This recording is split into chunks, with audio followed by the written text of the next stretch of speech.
All right, so welcome back. This is section 17.4. This is the last section in chapter 17. We'll be finishing up chapter 17 with this one. This is the section on Lagrange multipliers. So what we're going to do in this section is we're going to take what we did last section, 17.3, where we were looking for maximums and minimums, and we're going to kind of build on that. Okay. So what we're going to do is we're going to take a look at the idea of a function. Oop, I don't want that marker. I want a highlighter. A function and a constraint on that function, and try to find a way to maximize that function given that constraint. Okay? And then we'll take a look at the Lagrange function, what it is, and then we'll take a look at some mathematical problems where this applies. All right, so the formal definition says that Lagrange multipliers are used to find the extrema of a function that is subject to a constraint. Okay? So I already know what this means, to find the extrema of a function. That just means we've got some function f of x, y, and we're taking an attempt here to try to find either a high point or a low point, a maximum value or a minimum value, potentially both, but usually one or the other. In most of the applications for Lagrange multipliers, we aren't looking for both. We're just looking for either the highest or the lowest. Okay? It's this down here that's new. Okay? And so when we say subject to a constraint, what we're really meaning is that there is some sort of a limitation on that function. So the constraint is something that limits it. Right? So we're trying to find the maximum profit that you can make, but the limitation would be we only have this much in raw materials and this many hours of labor.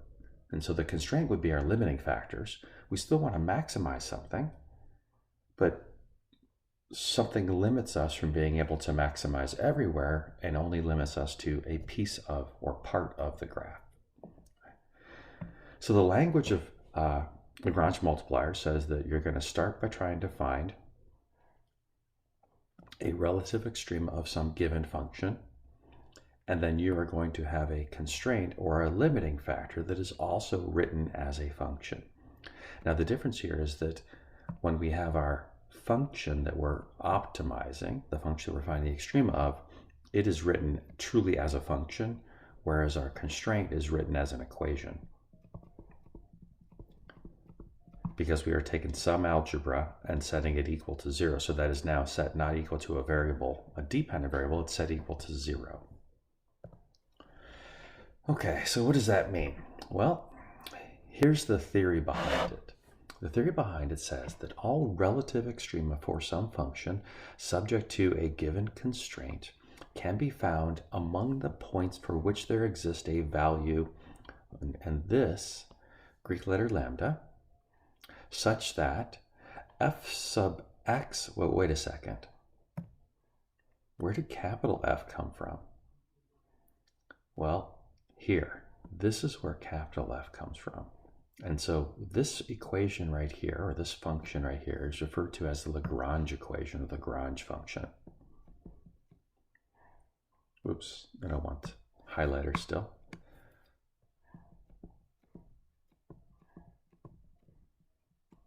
Right? The Lagrange equation of the Lagrange function. And what it is a giant typo. That should be a parentheses right there. And so it would say that the Lagrange function, which is the capital F, has 3 independent variables. The independent variables are our standard x, our standard y, and this new Lagrange variable that we're introducing, lambda, is equal to the original function that you want to optimize, because that's what f of x, y is here. It's the original function you want to optimize, minus our new variable lambda, so right there lambda, times our constraint function. Right? All right, so let's just back up a second. In the last section, we were looking for maxes and mins, but we were looking anywhere and everywhere possible for those. We didn't have any limitations on where we could look. In this section, we're still looking for maxes and mins, but now we have limitations on where we can look. Since we're limited on where we can look, we have to find a different approach than the one we use in 17.3. Right? Think about it this way. Suppose that there's a mountain somewhere, and then there's a trail that wraps around that mountain, and you can go hiking on that trail. Now, if your job was to find the highest peak on the mountain, well, the highest peak is right there. But if your job was to find the highest point on the trail on the mountain, then the highest point would be right there. 17.3, the last section, found that. It said, find us the highest point. 17.4 finds that because we have a limitation, a constraint. So we're still trying to find the highest point, but we have to stay on the trail as we're hiking. So 17.3 said, I don't care where, just go find the highest point. 17.4 says, go find the highest point, but limit yourself to only looking on this trail, on this constraint. Okay, all right, so I'm going to erase a bunch of stuff and start over, because now that we've got that out of the way, we can go ahead and talk about this definition. Okay, so the definition says that the highest points for the function, the relative extrema, the lowest points for the function, whether you're looking for a max and the min, that has been restricted or subject to a constraint, can be found among all the points where there exists a value lambda such that these three partial derivatives are all equal to 0. So think of this as an and in there, right? So what we're going to do is we are going to build this equation, and let me fix my error there. We're going to build this equation. We're then, after we've got that equation built, we're going to find the partial with respect to x, the partial with respect to y, and the partial with respect to our new variable lambda. We're going to set all of those equal to 0 and create a system of equations, just like we did in 17.2, but now instead of just 2 equations in our system, we have 3 equations in our system. We're going to solve that system, and then that's going to give us all of our candidate points to go look at. Among all those points, one of them is going to be the highest point, and one of them is going to be the lowest point. The way that we figure out what they are is we're going to plug them all back into our original function z, take a look at those values. The highest one is going to be our max, the lowest one is going to be our min. Okay? So if you want things written out as a step-by-step, step number 1, figure out what your restriction is. Just find that constraint and write it as g of xy equals 0. Write it as an equation equal to 0. Then take that equation and create the Lagrange function. Okay? Remember, the Lagrange function is just your original function f of xy minus lambda times that thing that you just found up there in step 1. Right? Step 3 then is to find all 3 partial derivatives. Step 4, write that system of equations. And then step 5, solve all those equations. Okay? Once you've got them solved, that's going to give you all your possible solutions. So then we just check each one.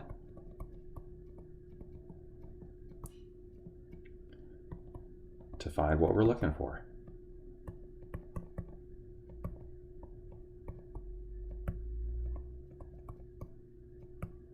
And we do that to find either the max or the min, depending on what the problem asks us to find. Did it ask us to find the maximum value, or did it ask us to find the minimum value? All right, so let's see if we can make this work. We're going to start out with a pretty straightforward, simple example. Remember, simple doesn't mean easy. Simple just means uncomplicated. Right? All right, so we are given here a scenario where our job is to find the maximum of this function subject to this limitation or constraint. So this is my constraint. The trouble is, or the challenge is that my constraint is written incorrectly.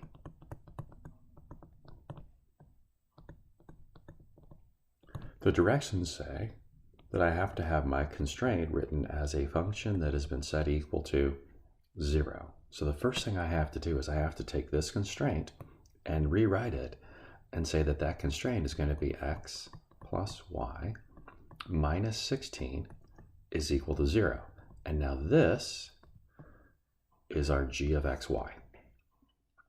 So I rewrote it as 0. Okay, so I think that means I've got step 1 done. Yep, I did step 1. Now I'm going to do step 2, where I'm going to form that Lagrange equation. Okay, so that's step 1. Now I'll move on to step 2.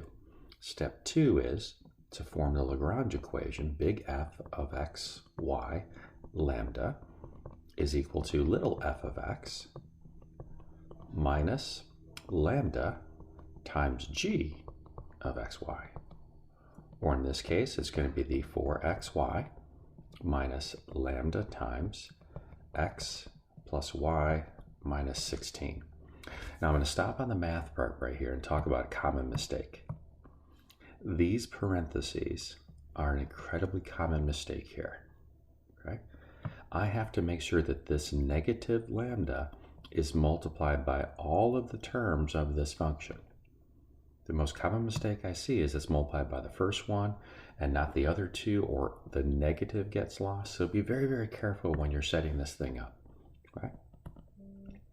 So I get 4xy minus lambda x minus lambda y plus 16 lambda. Now that we have the Lagrange equation, which means we're done with step number 2, we can move on to step number 3, where we find all 3 partial derivatives. Okay? So this is our Lagrange equation, f of x, y, lambda, and now we'll find all those first order partial derivatives. So let's see, the first order partial derivative of the Lagrange equation with respect to the variable x, first term is going to give me 4y, second term is going to give me negative lambda, third term and fourth term do not contain the variable x, so they're gone. Okay? The first partial of the Lagrange equation with respect to y, first term is going to give me 4x, the second term does not contain any y, so it's gone. The third term is going to give me a negative lambda. The fourth term gives me, fourth term goes away. Okay. The first partial with respect to lambda of our Lagrange equation, first term is going to be 0 because there's no variable in that term. Second term is going to be negative x, third term is going to be negative y, and the fourth term is going to be positive 16. Now, something that you can use to check your work. If you've done everything correctly, this partial derivative should be the opposite of your original function g of xy, sorry. So the original function was x plus y minus 16. Our Lagrange equation's partial derivative should be the opposite of that, so negative x, negative y, positive 16. All right, so now what I need to do is take those 3, set each of them equal to 0, and solve that system. So I need to take this entire system, set it equal to 0, and solve. Okay? Here's where things get tricky, because this can be kind of hard. I have 4y minus lambda equals 0. I have 4x minus lambda equals 0. And I have negative x minus y plus 16 is equal to 0. So now I got to figure out what this is going to be. Let's see. I have a system of 3 equations with 3 unknowns. It's linear, so I could probably set up some sort of matrix.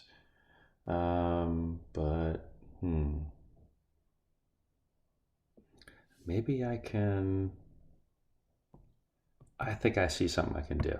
If I take this equation and solve it for lambda, and I take this equation and solve it for lambda, then I can set those lambdas equal to each other. That means that over here, I'm going to get that 4y equals lambda, and I'm going to get that 4x equals lambda from the second equation. And if these two lambdas are the same, then these two must be the same. Or, oops, I don't want that one. I mean, I could use it, but it's just not pretty. or 4y is equal to 4x, so that means that y is equal to x. And so now I have a statement down here that I could use as a substitution in that third equation to help me solve it. And so now I'll get negative x minus y, but y is equal to x, plus 16 is equal to 0. So that means that 2x is equal to 16, so x is equal to 8. But if x is equal to 8, then y is also equal to 8. And I have found that for this problem, I have only one possible candidate that I need to test. I need to check to see if that does what I want it to do. Okay, what was it I wanted to do? Oh yeah, my job was to find the maximum of that function right there. So I'm going to take that point and put it back into that function.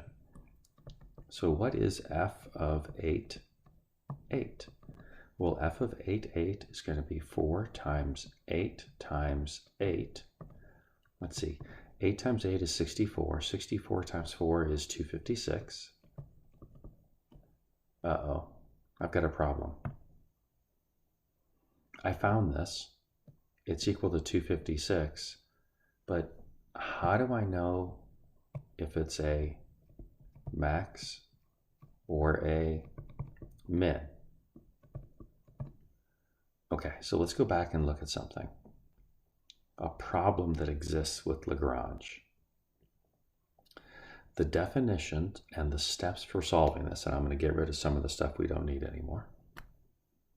Say, do all of this, which we did, and then when you get to here, the relative extrema are among the solutions for the system, meaning that if you have multiple extrema,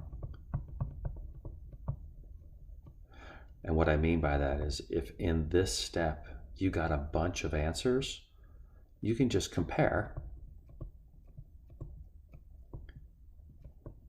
and then find the max or the min when you do that comparing. But what if you only have one? So if step 5 only gives 1 point, how do you compare it to know whether it's a maximum or a minimum, right? So if it does only give you 1 point, you have to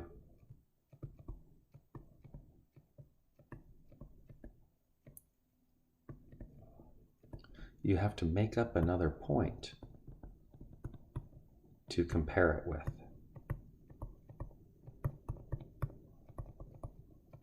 Right? All right, so I'm going to go down here and do that. I'm going to make up my comparing point.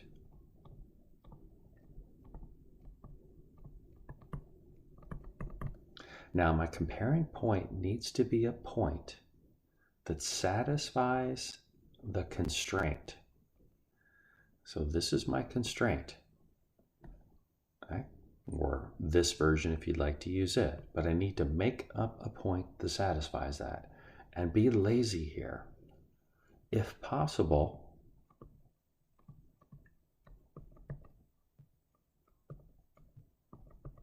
choose an x or a y that is 0. So like I could say, well, if x is 0, y is 16, and that could be a point that I could use to compare it to. Or I could say that x is 16 and y is 0, right?